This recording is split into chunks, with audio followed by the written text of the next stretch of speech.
पाकिस्तानी फौज और पाकिस्तान की खुफिया एजेंसी आईएसआई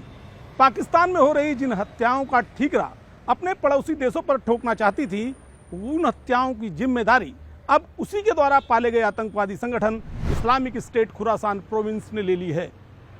2 दिन पहले पाकिस्तान में धार्मिक नेता मौलाना तारिक जमील के बेटे कारी इस्माइल की गोली मारकर हत्या कर दी गई थी। शुरुआती दौर पर यह कहा गया कि उन्हें गोली मारी गई, लेकिन उसके कुछ देर बाद यह कहा गया कि उनकी अपनी पिस्तौल से गोली चली, जिसके चलते उनकी मौत हो गई। शुरुआती दौर में पुलिस ने कहा कि ये हत्या का मामला है और इसकी जांच की जा रही है, लेकिन थोड़ी देर बाद पुलिस का बयान फिर बदल गया और उसने कहा कि ये आत्महत्या का मामला भी हो सकता है।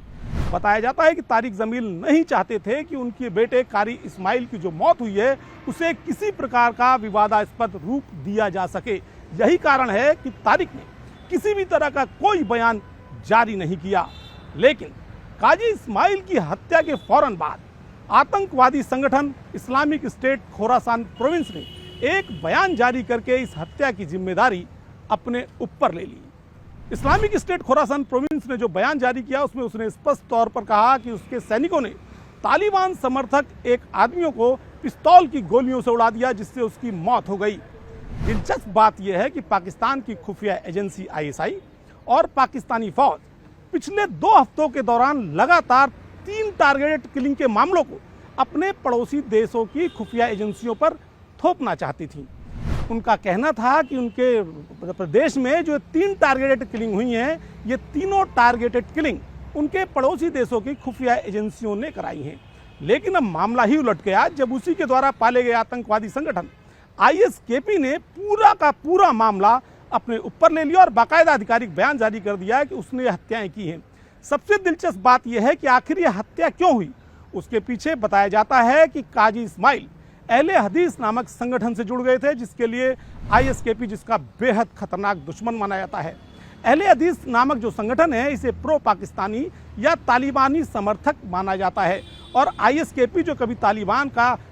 कट्टर दोस्त हुआ करता था, आज की डेट में वो तालिबान का सबसे कट्टर दुश्मन बना हुआ है और उसकी हरकतों से तालिबान आए दिन बौखलाता रहता है और ऐसी हरकतें करता है कि उसका बस नहीं चलता, अन्यथा वह आईएसकेपी और उसके जितने भी लीडर्स हैं उनको ख़त्म कर देता है। लेकिन अब आईएसकेपी ने इन हत्याओं की सीधे तौर पर जिम्मेदारी ले ली। हालांकि काजी इस्माइल के पहले जो हत्याएं हुई अहले हदीस से जुड़े हुए 2 लोगों की, उसके बारे में संगठन ने कोई जिम्मेदारी नहीं ली, लेकिन काजी इस्माइल की हत्या से की जो जिम्मेदारी आईएसकेपी ने अपने ऊपर ली, उससे ऐसा लगता है कि आईएसकेपी के द्वारा ही की गई ये तीनों हत्याएं हैं, जो तीनों टारगेटेड किलिंग हुई, जिनका ठीकरा पाकिस्तान अपने पड़ोसी देशों पर थोपना चाहता था, वो तीनों की तीनों हत्याएं आईएसकेपी ने की। चूंकि अहले हदीस चूंकि प्रो तालिबान है और आईएसकेपी एंटी तालिबान है। चूंकि ये जो है अहले हदीस नामक संस्था जुड़े हुए थे, उसके लोग जो है वो तालिबान के समर्थन में बयान दे रहे, तो आईएसकेपी नहीं चाहता। और इससे सबसे बड़ी बात, एक और दिलचस्प बात है कि तालिबान को इन हत्याओं से और आईएसकेपी ने जो बयान जारी किया है उससे बहुत बड़ा फायदा पहुंचा है।